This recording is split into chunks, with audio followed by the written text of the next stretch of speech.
Thank you for tuning in. Today I'm going to dive in and talk about how we break unproductive habits. But first, let's talk about a fun fact. Did you know that 40% of your actions that you do every single day aren't decisions, but in fact, habits? Ponder on that one for a moment. Not all habits, though, are bad. We have unproductive habits and we have productive habits. We want to take these unproductive habits and turn them into productive habits. Now, the reason that we want to do that is because, one, having unproductive habits hinders our process in getting what we want, our goals. And two, is because the time and energy that we use in thinking about tasks throughout the day is quite a lot.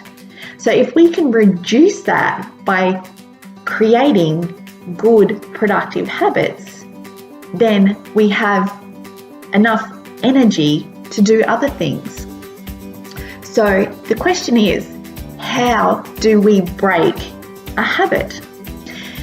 Well, the thing with the habit is that it goes in a loop.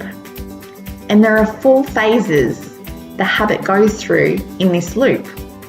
Phase 1, you've got the cue or the trigger, and that could be a location, time of day, an emotional state, a certain person. And then you've got the craving, that's pretty self-explanatory.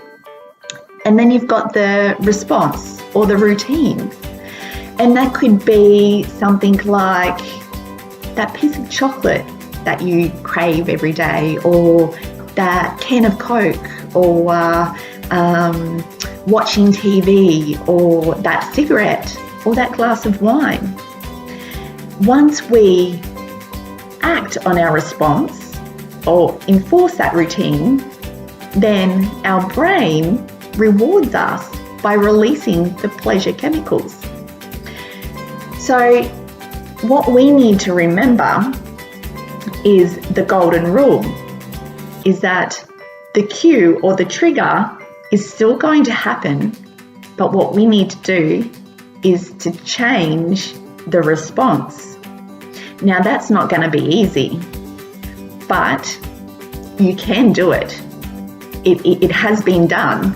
You need to change it to something that's going to be productive, because you're going to get that same reward. And once you repeat that over time, that's when a new habit becomes enforced. So the real change happens by small incremental steps in the process that compound over time, creating a new habit. So give it a go and tell me what you think.